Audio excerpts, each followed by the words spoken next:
Hi, my name is Tihan, and I don't usually make these sort of vids, but the genre of video game essays is kinda appealing to me, so I'm going to try and make something similar on a theme that I enjoy.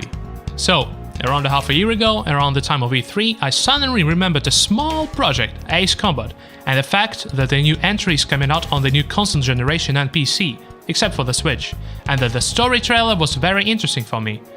The only thing that I heard about this series before is that it has great music and a great plot, but that's pretty much it, except for the thing that the game is about planes. So, I did some research on this not exactly popular game series to understand why people still consider this series interesting after more than 10 years from the last entry.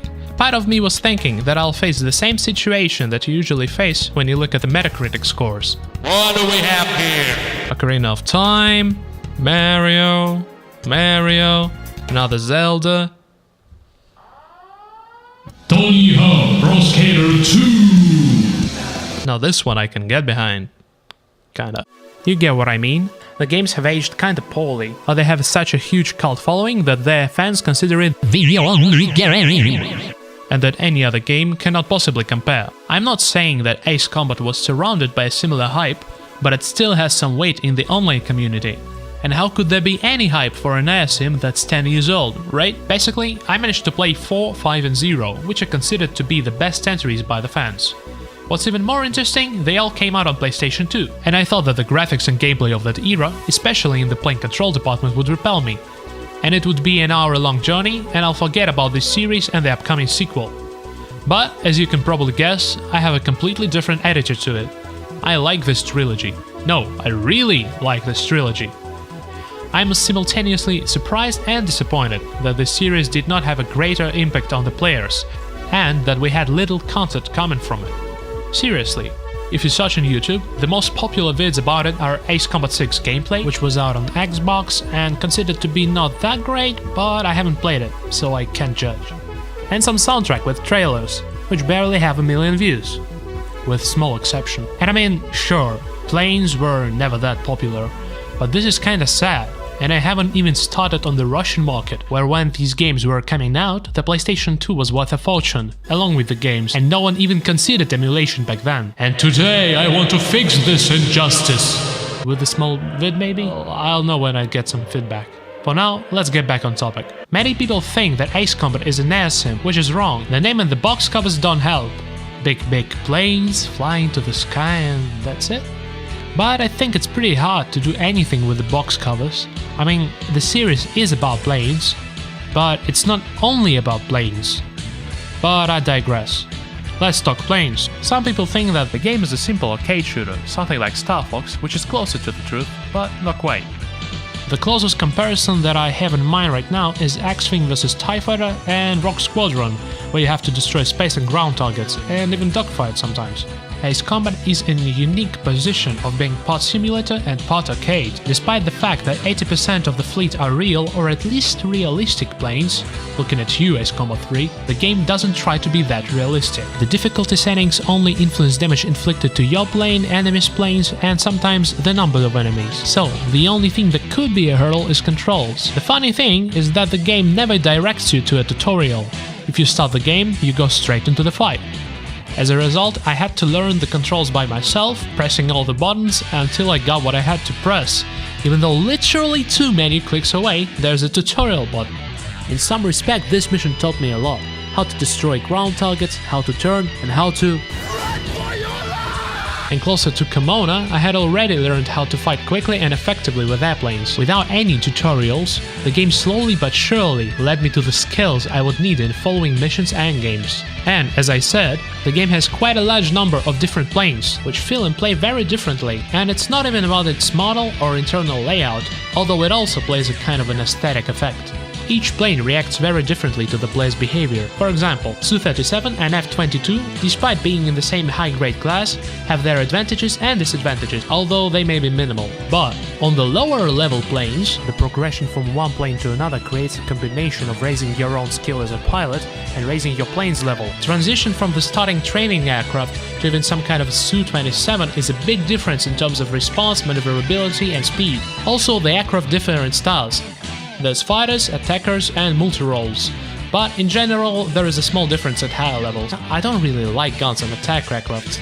You aim here and shoot there. You've gotta be joking.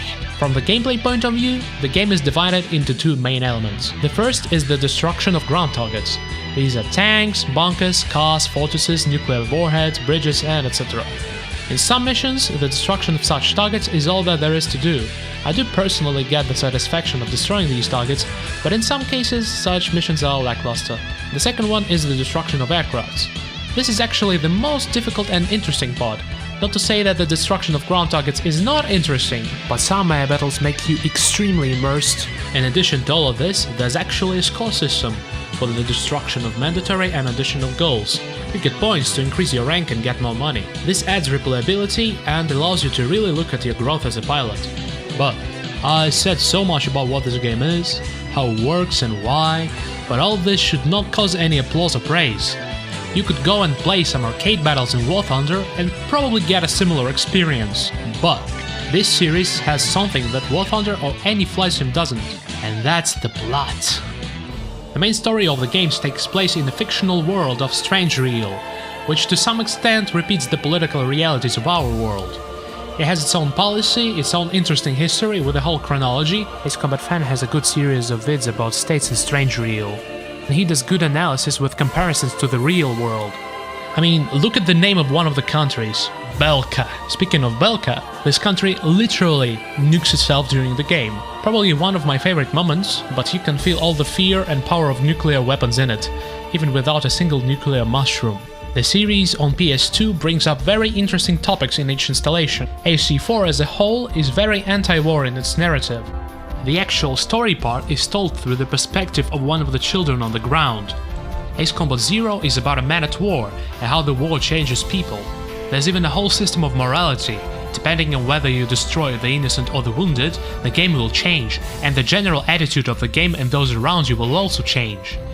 And Ace Combat 5 in general raises a wide variety of topics about unity against an obvious evil, obedience to orders and rational revenge, although you can probably argue about the last one. And in the background of all of these overarching stories, there's a more personal drama, with interesting characters who fight next to you or against you. Angels of Razgri, Yellow 13, Pixie, Nagase.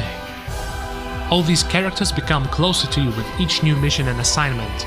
Narratively, most of all I personally like Ace Combat 5, in which a real connection is created with a squad and you go through all sorts of tests throughout the course of the game to become real demons of Razgris. I would really like to say more than I said, but that would be a pretty big spoiler to any of the game in the series.